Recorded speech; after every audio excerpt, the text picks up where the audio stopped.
Please excuse the mess, but just installed the easyguard smart push button keyless go system. Fairly simple.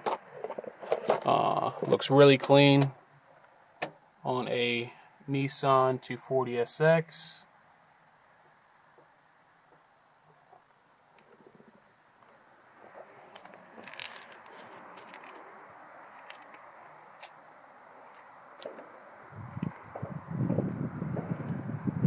S14 swap, all done by me.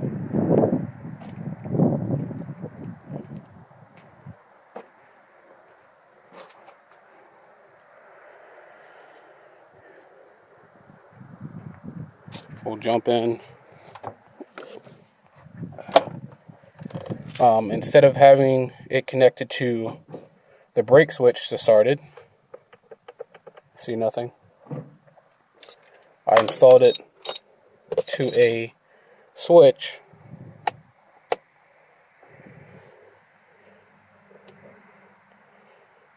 it's on. Accessories, everything's on. Radio,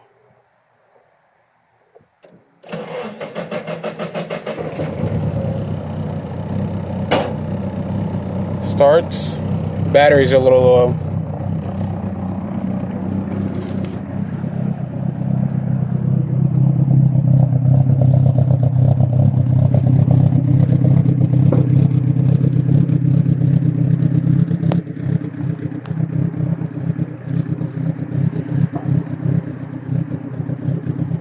And that's it.